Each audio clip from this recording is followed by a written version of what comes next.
आकाशवाणी है। अब आप सिद्धार्थ सिंह से समाचार सुनिए।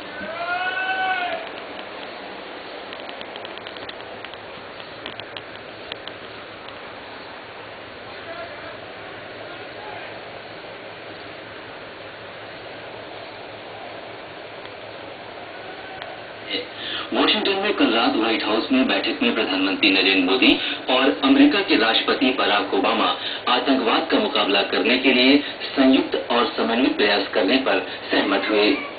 एक संयुक्त बयान में दोनों नेताओं ने अपनी मांग दोहराई कि पाकिस्तान को नवंबर 2008 के मुंबई आतंकी हमले के दोषियों को सजा देनी चाहिए।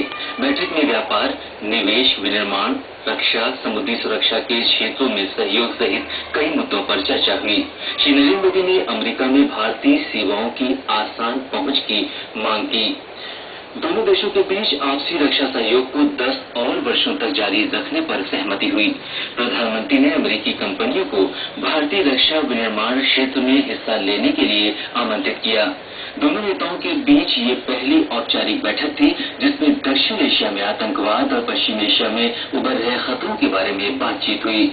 राष्ट्रपति ओबामा के साथ संयुक्त संवाददाता सम्मेलन में श्री मोदी ने कहा कि वो विश्व व्यापार संगठन के मुद्दे पर खुले तौर पर चर्चा कर चुके हैं।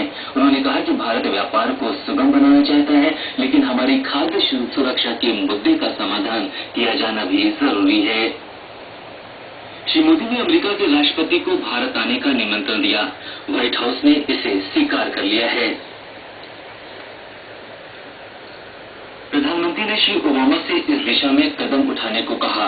दोनों नेताओं ने संयुक्त बयान में कहा कि भारत और अमेरिका ऊर्जा सुरक्षा, स्वच्छ ऊर्जा और जलवायु परिवर्तन के बारे में नई रणनीतिक भागीदारी के बारे में सहमत हो गए हैं। अमेरिका अजमेर, इलाहाबाद और विशाखापट्टनम को स्मार्ट सिटी बनाने में मदद करेगा।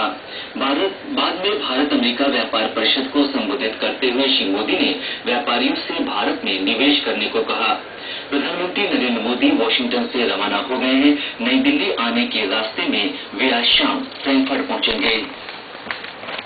शिवसेना अध्यक्ष उद्धव ठाकरे ने कहा है कि भारतीय जनता पार्टी के नेतृत्व वाले एनडीए गठबंधन से हटने का निर्णय प्रधानमंत्री नरेंद्र मोदी से चर्चा के बाद लिया जाएगा। कल मुंबई में उन्होंने कहा कि यह निर्णय आसान नहीं है क्योंकि सभी निर्वाचित सांसदों ने भाजपा और शिवसेना दोनों के समर्थकों के वोट हासिल किए थे। इससे पहले श्री ठाकरे ने कहा था कि प्रधानमंत्री नरेंद्र मोदी के अमेरिका यात्रा से वापस आने के बाद शिवसेना नेता अनंत गीते केंद्रीय मंत्रिमंडल से इस्तीफा दे देंगे।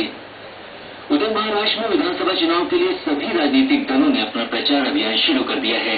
केंद्रीय सूचना और प्रसारण मंत्री प्रकाश जावड़ेकर ने मुंबई के पास ठाणे जिले में भाजपा के चुनाव कार्यालय का उद्घाटन करते हुए विश्वास जताया कि उनकी पार्टी को राज्य में बहुमत मिलेगा। इस बीच महाराष्ट्र के पूर्व मुख्यमंत्री पृथ्वीराज चौहान, महाराष्ट्र प्रदेश कांग्रेस समिति अध्यक्ष माणिकराव ठाकरे ने मराठवाड़ा क्षेत्र से अपना चुनाव अभियान शुरू किया। श्री चौहान से कहा कि उनकी लड़ाई मुख्य रूप से भाजपा से है और उन्हें लोगों के फैसले पर भरोसा है। हरियाणा में विधानसभा चुनावों के लिए नामांकन वापस लेने का आज आखिरी दिन है। कल 47 उम्मीदवारों ने नाम वापस लिए। चुनाव लड़ रहे उम्मीदवारों की अंतिम सूची आज देर शाम तक स्पष्ट हो जाएगी। इस बीच राज्य में चुनाव प्रचार में तेजी आ गई है। उत्तर प्रदेश में उत्तर पूर्व रेलवे क्षेत्र के तहत गोरखपुर में एक रेल दुर्घटना में 6 यात्रियों की मृत्यु हो गई और कई घायल हुए हैं। बरौनी जा रही लखनऊ बरौनी एक्सप्रेस का इंजन गोरखपुर स्टेशन के निकट नंदनगर रेलवे क्रॉसिंग पर लखनऊ जा रही मडुआडीह लखनऊ कृषक एक्सप्रेस के डिब्बों से टकरा गया। इसके बाद कृषक एक्सप्रेस के 3 डिब्बे पटरी से उतर गए। इंचन एशियाई खेलों के 12वें दिन इस समय एथलेटिक्स में पुरुषों की 50 किलोमीटर रेस वॉक में संदीप कुमार और बसंता बहादुर राणा भारतीय चुनौती पेश कर रहे हैं। ताजा समाचार मिलने तक 30 किलोमीटर तक की रेस पूरी हो चुकी थी। संदीप कुमार छठे और बसंता बहादुर राणा 7वें स्थान पर चल रहे थे। एथलेटिक्स में महिलाओं के ट्रिपल जंप के फाइनल में मयूखा जॉनी और M.A. प्रजूषा, महिलाओं की 800 मीटर दौड़ के फाइनल में टिंटू लुका और सुषमा देवी, पुरुषों की 800 मीटर दौड़ के फाइनल में साजिश जोसेफ, महिलाओं की जेवलिन थ्रो स्पर्धा के फाइनल में अनु रानी और महिलाओं की 400 मीटर बाधा दौड़ के फाइनल में अश्विनी अंकुजी उतर रहे हैं। इसके साथ ही समाचार बुलेटिन समाप्त हुआ। This is All India Radio, the news read by Saira Mushtaba.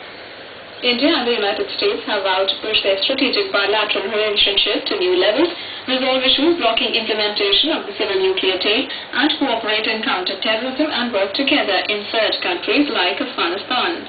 They announced a slew of concrete steps towards building a counter-terror platform.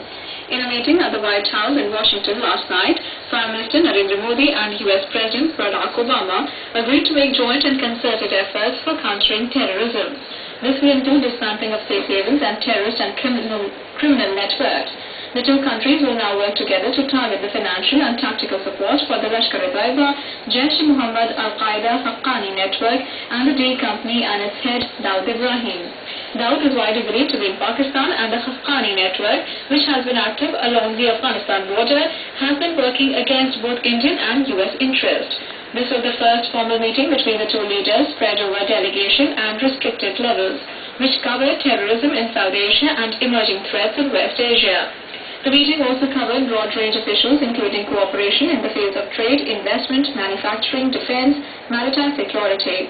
Mr. Modi raised the demand for easy access to Indian services in the US.